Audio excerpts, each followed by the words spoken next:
Welcome back, guys, to another video on the channel. I've just finished watching West Ham 1, Manchester United 3. The opportunity to move third into the Premier League table, and our winning streak of 3 games comes to an end. And I'm not going to lie, guys, I'm frustrated and I'm a bit gutted about that result because, you know, Monday night I was talking about, well, Tuesday morning I was talking about West Ham picking 3 points up against Aston Villa, and we didn't deserve to pick up those 3 points. Today I'm talking about a game where we deserved at least a point, and if we actually taken our chances we probably would have taken all 3 points. However, we have taken no points, and this is what actually happens in football, especially when you play the quality teams. Sometimes you will play football matches and you will not get what you deserve, and then there'll be other times where you will get more than what you actually deserve. And today was a prime example of that. We didn't deserve that result today. It wasn't a 3-1 game, and we should have won this game, but it is what it is. Guys, let's talk about the game. Let's talk about the starting 11. Now, one change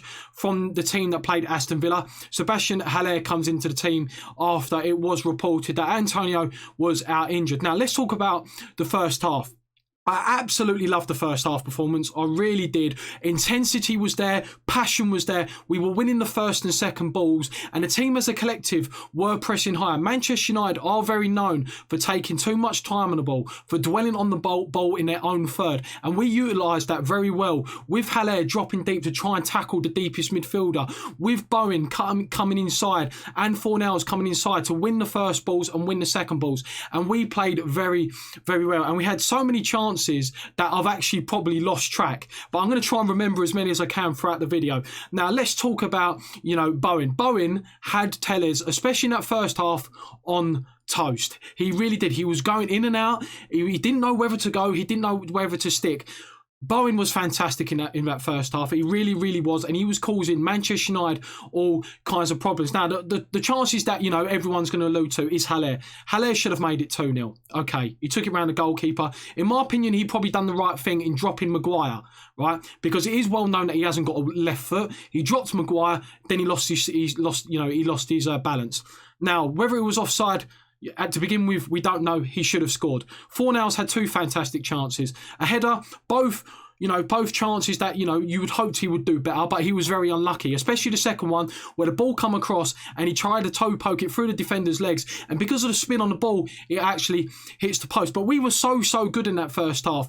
Bowen had a couple of chances, just was a couple of pop shots. We were testing them, but we do finally take a chance when we get a corner, whipped in from Aaron Cresswell, flick on from Declan Rice, and there was Thomas Souček at the back stick doing exactly what he does for this team. We have lacked someone like Thomas Souček for years, someone who arrives late in the box, and that's exactly what he did. Because if you actually look at, by the time the ball was kicked from Cresswell and Thomas Souček's starting position, Thomas Souček was actually literally on the edge of the box or just inside the area. But by the time Declan Rice, who's a free marker, he wins a header, no one's marking him, flicks it to the back stick, Thomas Souček is there for a tap-in. And those kind of runs make it very hard for, an opposition to defence to mark. But then we should have gone 2-0 up. The amount of times that, we've been put through, Fornals, again, maybe a little bit of a better ball would have put Bowen through.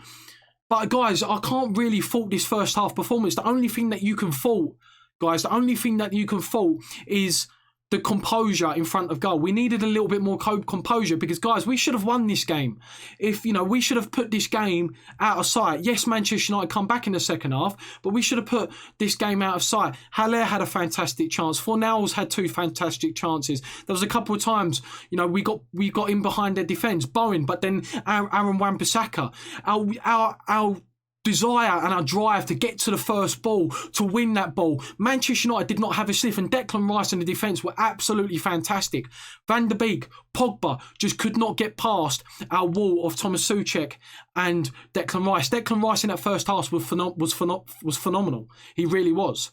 Because our eagerness to press them in the right areas, and there's a difference between pressing them up too high or sitting back. We was pressing them in the right areas. We'd let their centre backs have the ball, but as soon as they pass it into McTominay, as soon as they pass it into Van der Beek and Pogba, we knew that Manchester United love to dwell on the ball. They feel like they're playing the game in slow motion. They can see where everyone is around them, and the amount of times that we nicked the ball and the attacking transitions was very, very good to see. Now, starting the second half, Manchester United do make 2 changes. They bring on Bruno Fernandes and they bring on Marcus Rashford. Okay, they bring on Marcus Rashford, and to be honest, they changed the game. That is what happens, guys, when you bring on £60 million players, is that they change the game. Okay, and at the moment, as a club, we're not in that position. We are not in that position. Yes, we've paid 45 million for Haller. Yes, we have really spent a lot of money on players such as Yarmolenko.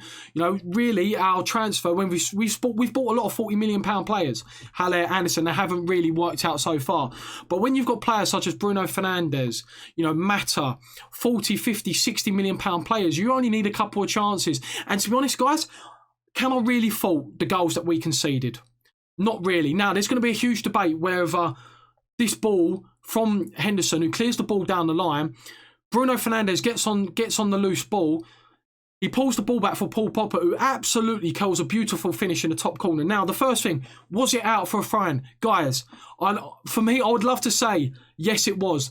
But realistically, no one could tell. No one could tell. There's no Hawkeye above the stadium to let them know that the ball was out for a throw-in, only on the goal line to see if it's a goal or not. So there's actually no telling to see if the ball has gone out. And especially the angles that, you know, Sky Sports were using, the ball was so high, it was kind of out of the camera shot. So Bruno Fernandes gets on the end of it, he pulls it ball back, and it's a fantastic goal. Sometimes that happens in football, guys.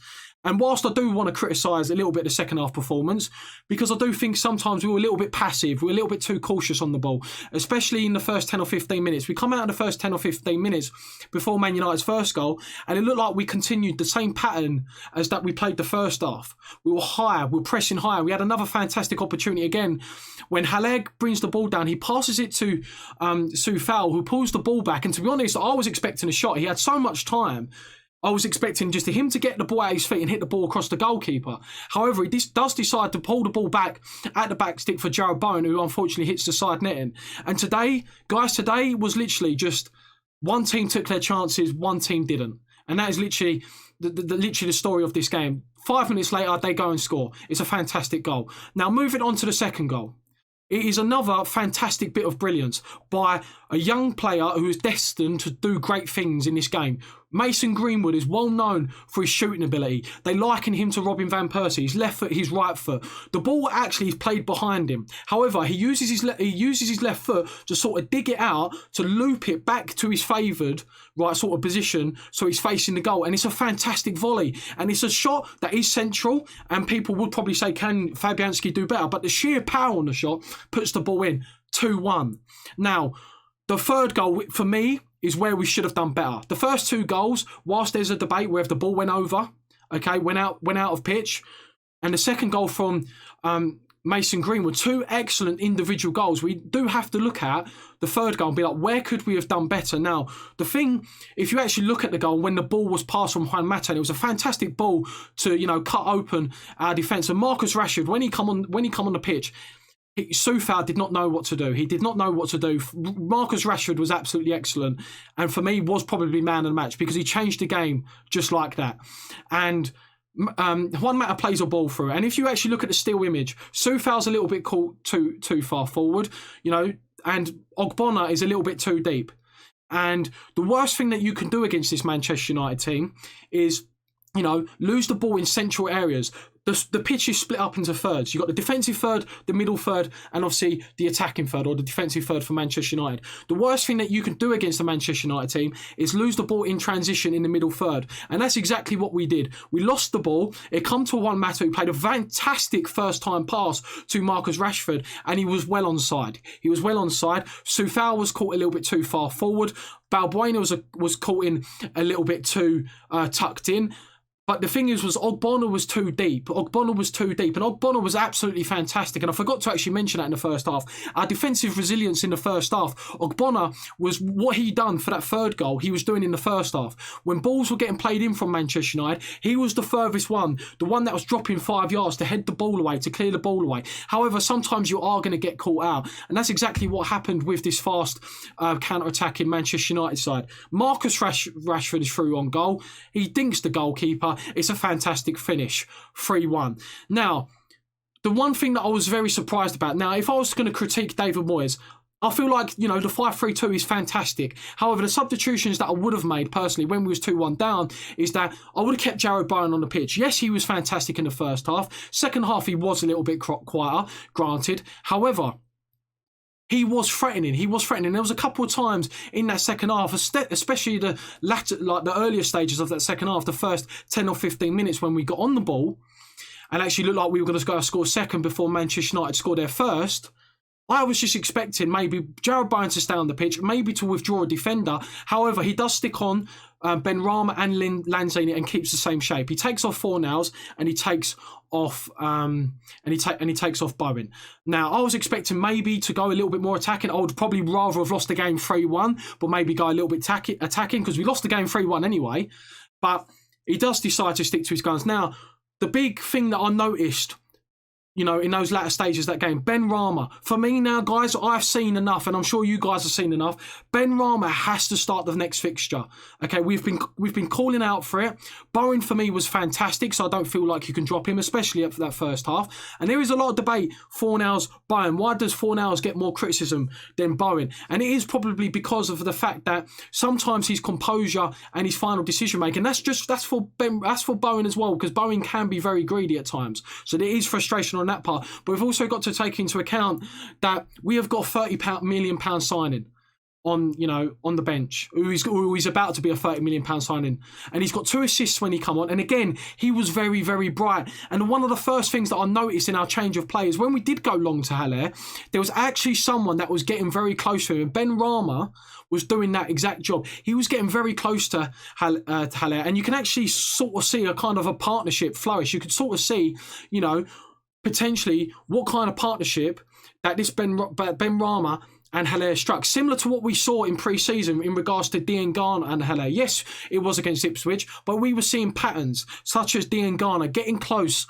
to Haller, and this is exactly what we saw. Benrahma, who was starting on the left wing, he was tucking inside, and he looked very, very good. He was trying to attack his fullback, he was trying to make things happen, and he was getting very close and playing 1-2s, and his off the ball movement was very, very good. And you know what? You could tell by Haller sort of, he liked it. You could tell that he likes Benrahma, because as soon as Haller received the ball, the first thing he did on the half turn, where's Benrahma? And I definitely could see a partnership. And if we are going to get the best out of Haller, we do need to get players up and close to him, because he ain't a bad footballer. I thought in the first half he was excellent. Yes, he should have scored a goal. And at the end of the day, a lot of people will go down to Haller, said if he made it 2-0. But the thing is, guys, we had plenty of chances to make it 2-0 before Haller's opportunity and after Haller's opportunity. So it's not just Haller's fault. As a collective, we have to take it on the chin and be like, yes, we should have been 2 or 3-0 up at half time, and then maybe Manchester United wouldn't have been in a position to score 3 goals against us, because we were caught out on a number of transitions. But getting back to what I was saying, Haller, you could see he was enjoyed playing with Benrahma with the 15 or 12 or 15 minutes that he was on the pitch. So for me personally, we have got to go and start Benrahma. As I said, he's created match-winning goals last couple of weeks. Fulham, Aston Villa. Now it's time to slowly integrate him into the first team, because for me, we do look better. Just because of the fact that, as I said, Haller was getting a little bit more support. He was getting a little bit more joy because there was people close to him. And there's times when Haller does win a flick on, or he does try and bring the ball down. Sometimes his nearest player is 10 or 15, 20 yards away from him. Sometimes he does need someone to pass that 5 yards. So for me, Benrahma has got to start this game. But overall, guys, I cannot critique this performance in terms of the way we played the first half.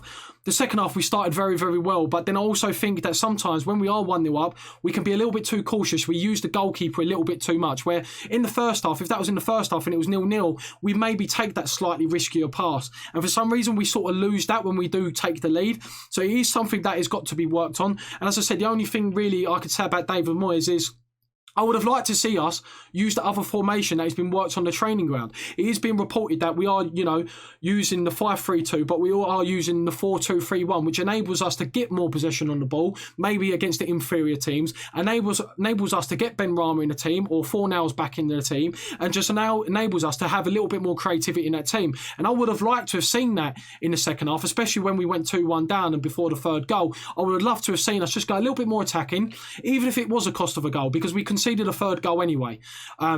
playing with 5 at the back and being that little bit more cautious and just trying to nick an equaliser. However, guys, you know, the next thing now, guys, Leeds away. And this is the thing that we will see from this team. It has been well reported. Aaron Cresswell comes out and says this team is the best team spirit he has seen at this club since he's been here. And he's been here 6 years now. So that is a huge statement to make, especially when he was involved in the 2015 Boleyn season. So it's a huge statement to make that he believes that this team spirit that the club has right now is the best he's ever seen. Now, we haven't been put in a position in a while where we've lost a game. We've won 3 on the bounce and we should have made it 4 today. However, we're not. Now we go to Leeds United away and it's now, how can this team react? And that is the sign of a good team. How can we react? Leeds is going to be a very difficult game.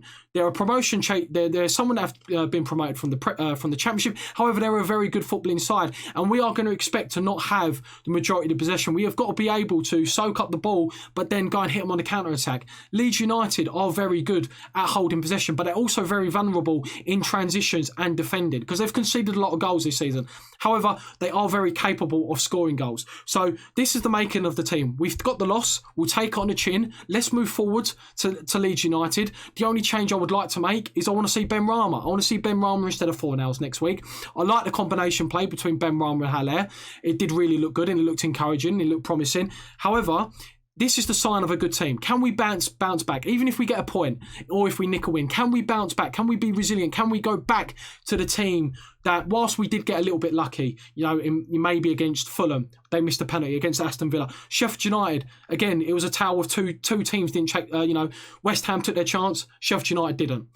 Today, it was all about Man United, two different halves. Manchester United took their chances. We didn't take our chances. If we had taken our chances, we'll be sitting third. So I'm a bit frustrated. I'm a bit gutted, guys. Let me know down below your comments. Guys, I'm very close to 1,400 subscribers on this West Ham fan YouTube channel. This is the passion of mine. So for people that regularly watch my content and maybe haven't considered subscribing, make sure you hit the subscribe button. Make sure you hit the like button. Guys, it's a disappointing result, but we move on to Leeds next week. Come on, your irons. See you later.